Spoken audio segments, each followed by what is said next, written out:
Olá, nós temos mais uma vez a oportunidade de estudar a Palavra de Deus e eu queria convidar você a abrir a sua Biblioteca Divina em Gênesis capítulo 33. Nós leremos dos versículos 1 a 11 como uma introdução para a nossa aula. Depois nós vamos clamar ao Senhor para que Ele tome esse tempo nas mãos dEle e aí nós vamos estudar o texto específico. Acompanhe comigo aí Gênesis capítulo 33 na sua Biblioteca Divina. Quando Jacó olhou e viu que Esaú estava se aproximando, com 400 homens, dividiu as crianças entre Lia, Raquel e as duas servas. Colocou as servas e os seus filhos à frente, Lia e seus filhos depois, e Raquel e José por último. Ele mesmo passou à frente e, ao aproximar-se do seu irmão, curvou-se até o chão 7 vezes. Mas Esaú correu ao encontro de Jacó, e abraçou-se ao seu pescoço e o beijou. E eles choraram. Então Esaú ergueu o olhar e viu as mulheres e as crianças e perguntou: quem são esses? Jacó respondeu: são os filhos que Deus concedeu ao teu servo. Então as servas e os seus filhos se aproximaram e se curvaram. Depois Lia e os seus filhos vieram e se curvaram. Por último chegaram José e Raquel e também se curvaram. Esaú perguntou: o que você pretende com todos os rebanhos que encontrei pelo caminho? Ser bem recebido por ti, meu senhor, respondeu Jacó. Disse, porém, Esaú: eu já tenho muito. Já tenho muito, meu irmão. Guarde para você o que é seu. Mas Jacó insistiu: não. Se te agradaste de mim, aceita este presente da minha parte.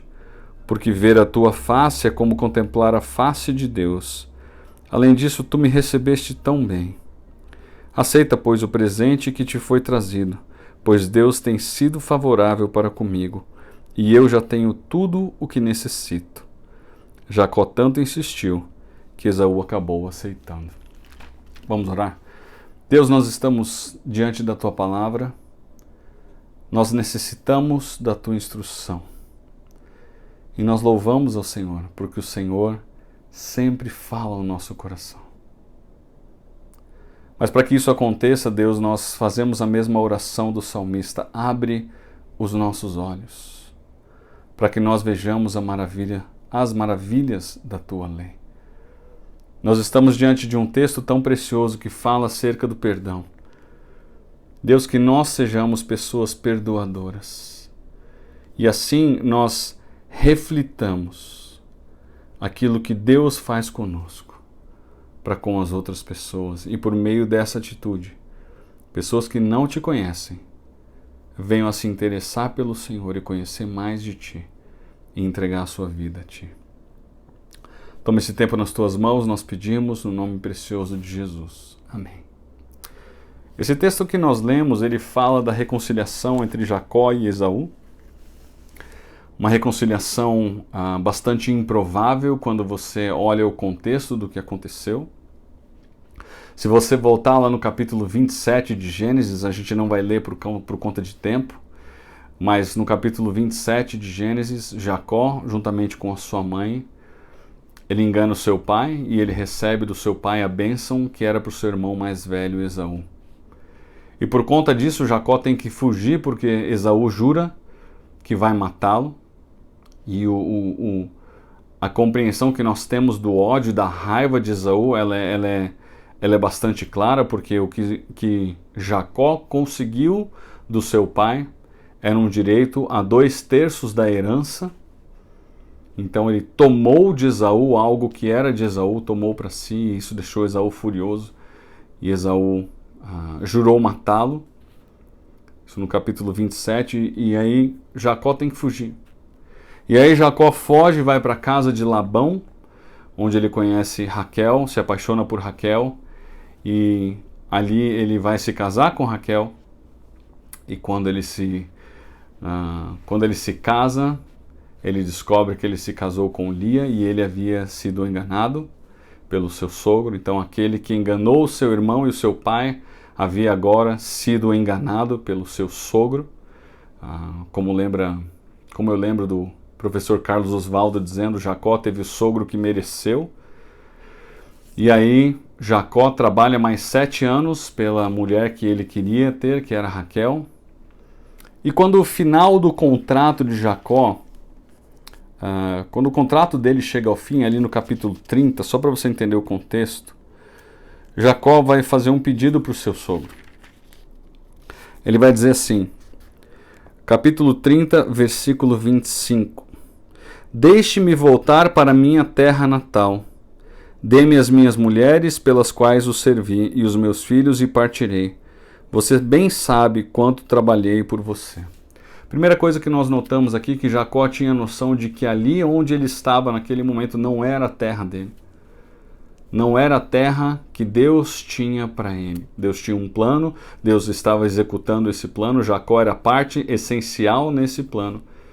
Mas esse plano não deveria acontecer ali naquela terra.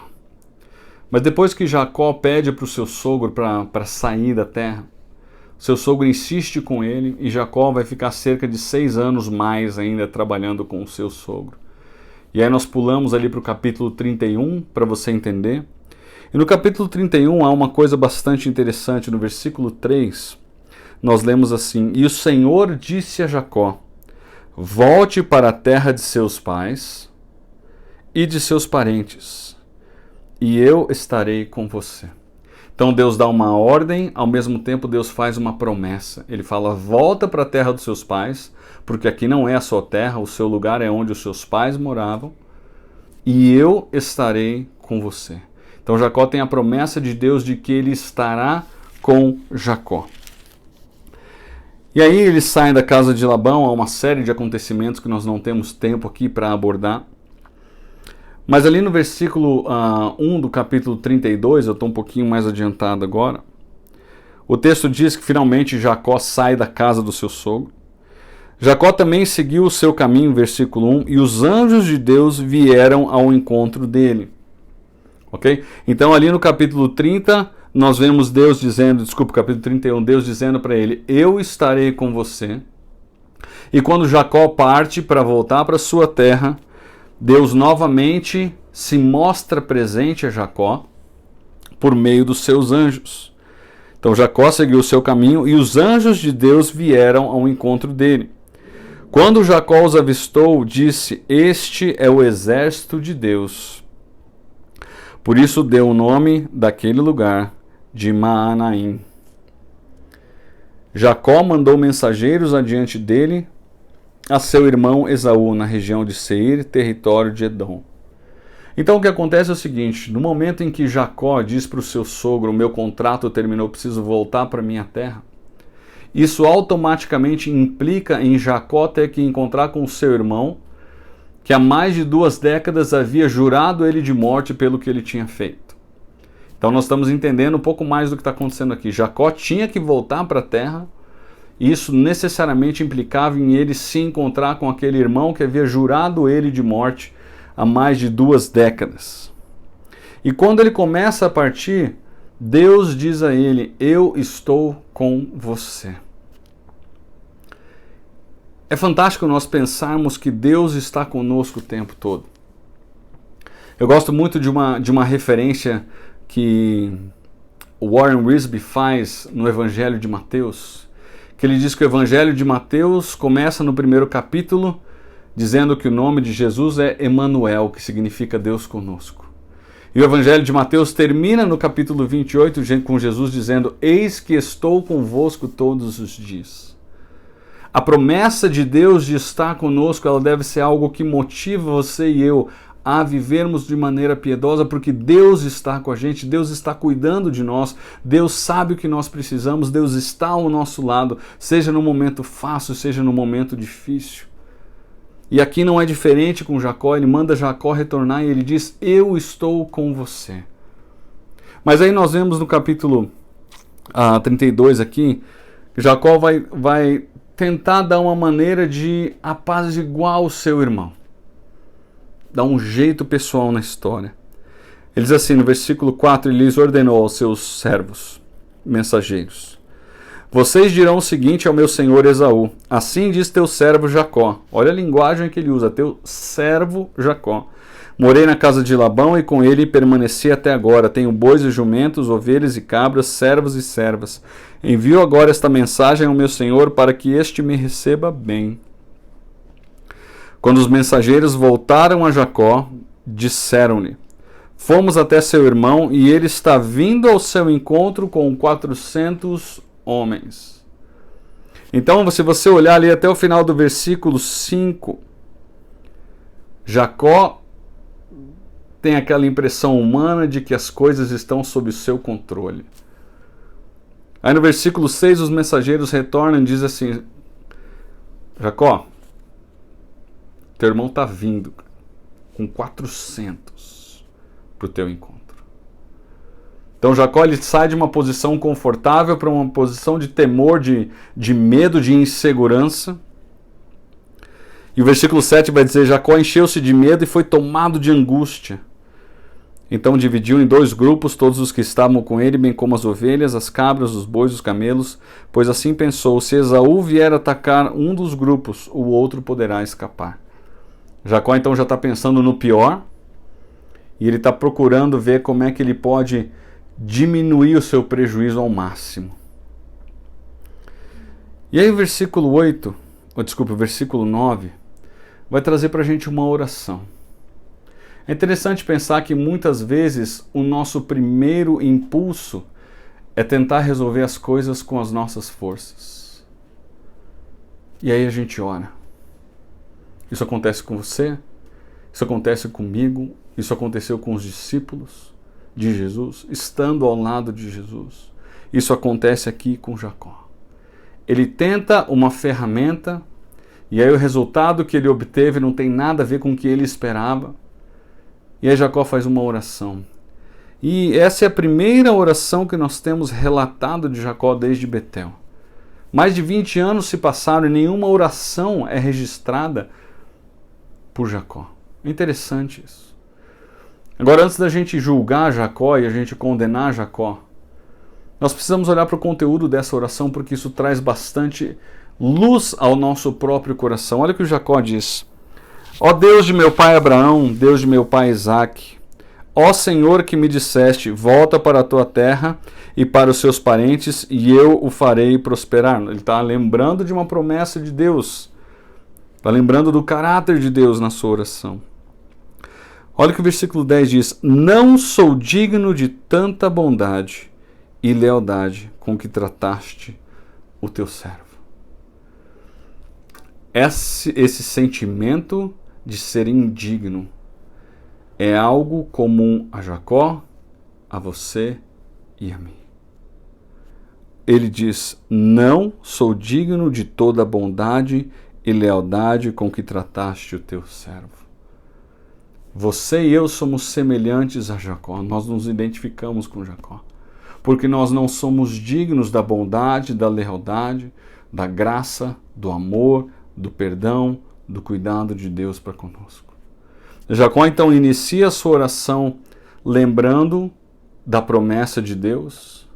Depois ele diz que ele é indigno de tudo que Deus tem feito.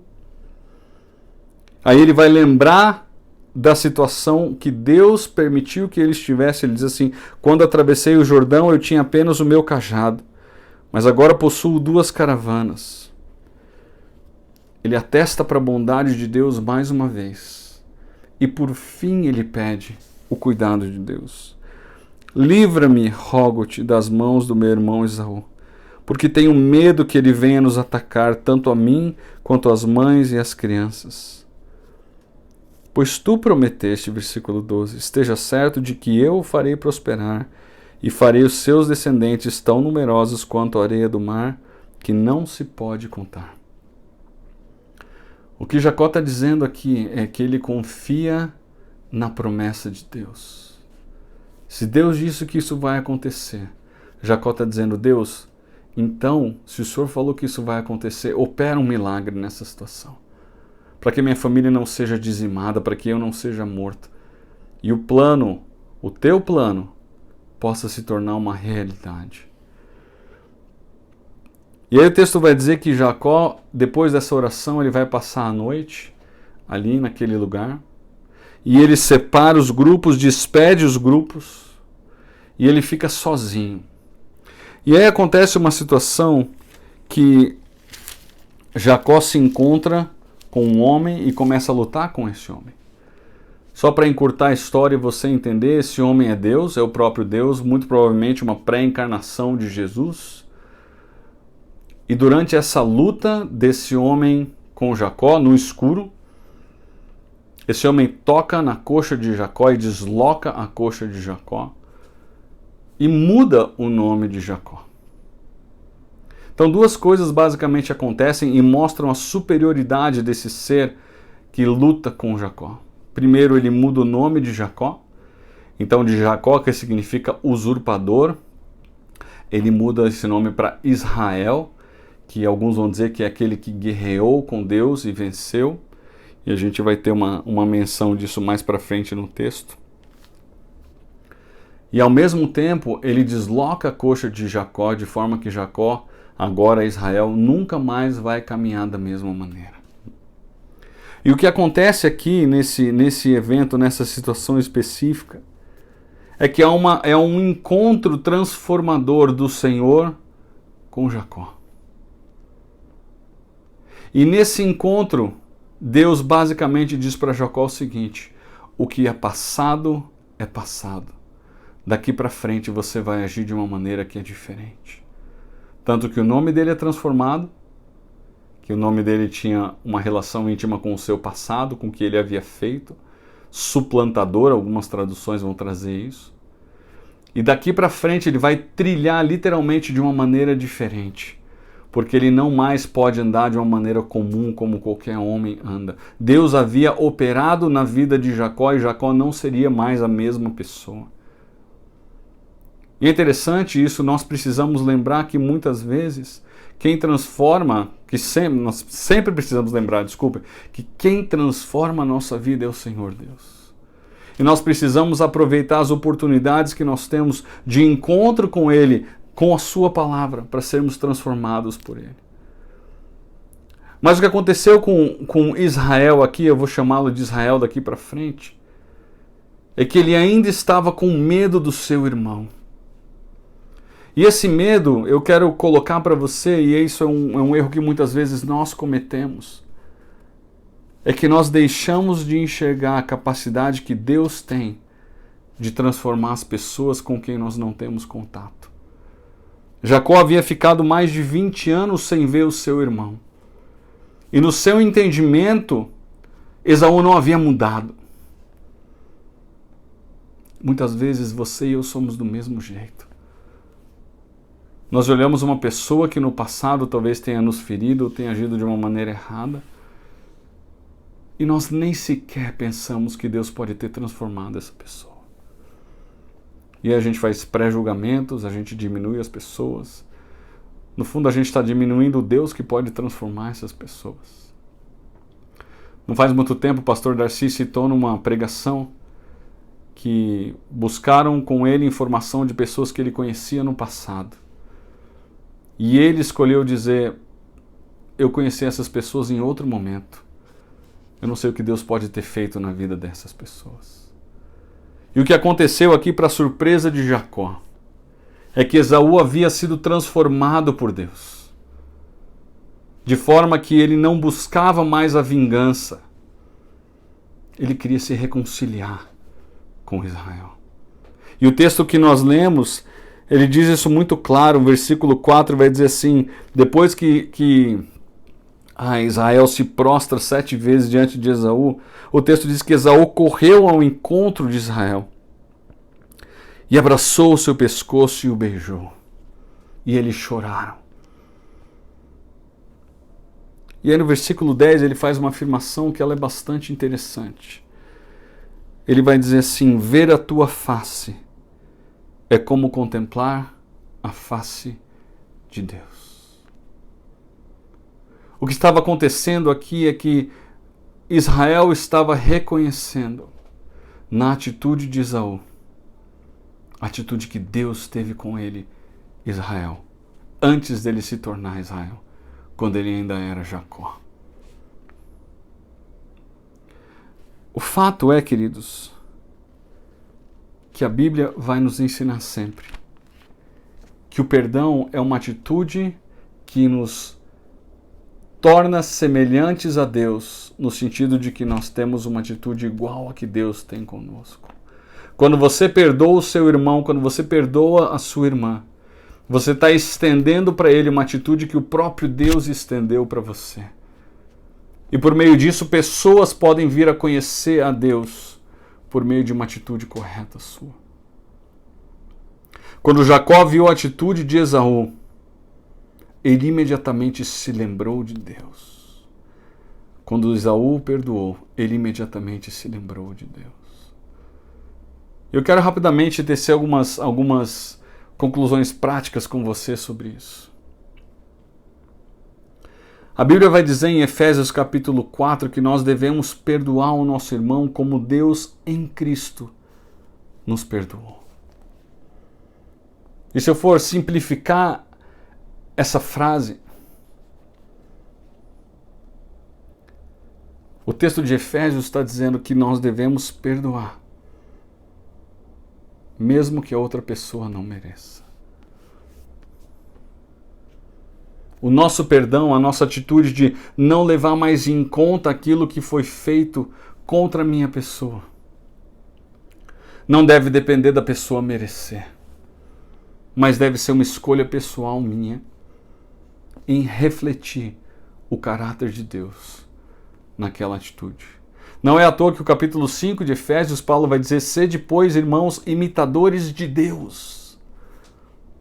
Quando você perdoa o próximo, você está agindo igual a Deus, mesmo que aquela pessoa não mereça. Quando você perdoa, você está agindo igual a Deus.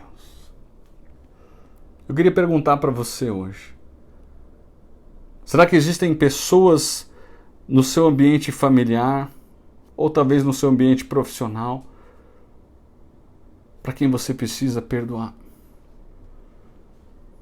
Eu queria dizer para você: vá até essa pessoa e fale com ela. Talvez você possa mandar uma carta. Eu prefiro voz, mas esse sou eu. Eu acho que a voz comunica muito mais do que uma coisa escrita que talvez a pessoa possa entender de um jeito diferente que você quis escrever. Mas se você tem situações em que você pode demonstrar aquilo que Deus fez para com você, você pode demonstrar isso para outras pessoas. Não perca tempo. Vá atrás dessas pessoas, ore, converse com Deus e diga: Deus, eu preciso me acertar com aquela pessoa.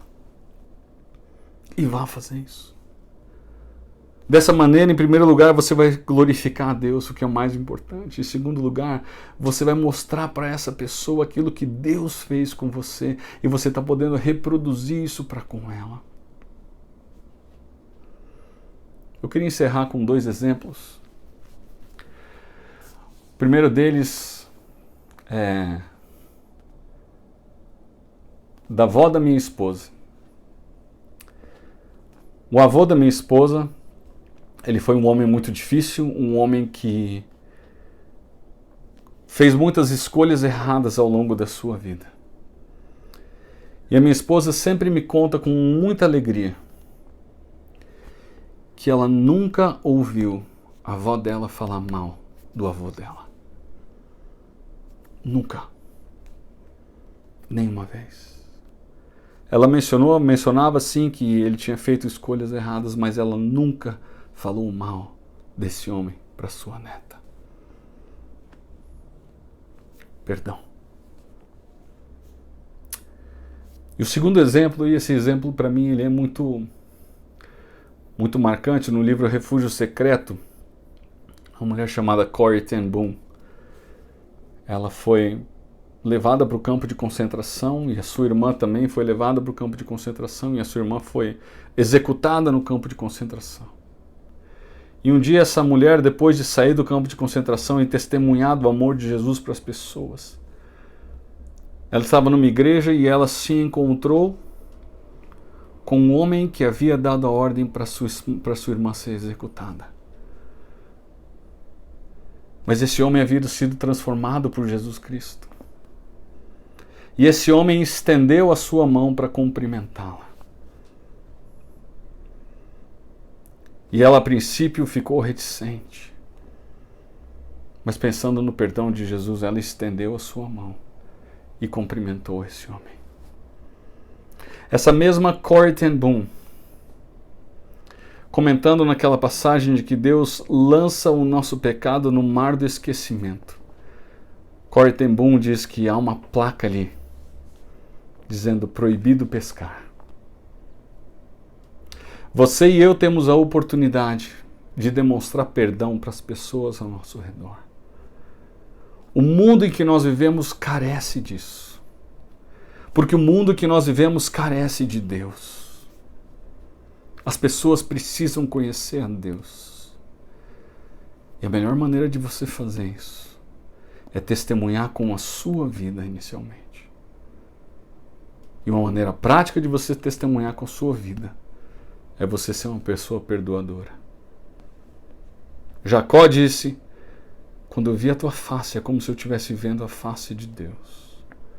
Por causa da atitude de perdão de Esaú. Você e eu precisamos ser pessoas perdoadoras para a glória de Deus e para que outras pessoas conheçam a Jesus Cristo. Vamos orar? Deus, obrigado pelo perdão que nós temos em Cristo Jesus. Obrigado, Deus, porque Jesus foi até o fim para nos conceder perdão. Ele que não tinha perdão, ele não tinha pecado.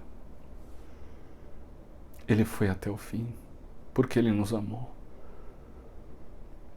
E Deus, muitas vezes existem pessoas ao nosso redor a quem nós precisamos perdoar. Deus, que o nosso coração não subestime a tua capacidade de tratar na vida dessas pessoas.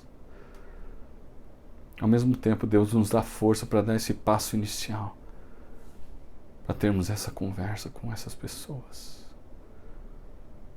Nos ajuda, Deus, a refletirmos o teu caráter com as nossas atitudes, a começar do perdão. Que sejamos pessoas perdoadoras, como o Senhor é. Obrigado, Deus, pela história de Jacó e de Esaú. Obrigado como o Senhor tratou com Jacó e o transformou, mudando o seu próprio nome. Obrigado porque o Senhor trabalhou em Esaú. E Jacó pôde reconhecer o perdão de Esaú como uma expressão daquilo que o Senhor fez por ele. Nós louvamos o teu nome, Deus, e agradecemos pela tua palavra. E nós fazemos isso no nome de Jesus Cristo, nosso único, suficiente Salvador, o nosso perdoador. Amém. Que Deus te abençoe, te guarde e seja um perdoador, para a glória de Deus.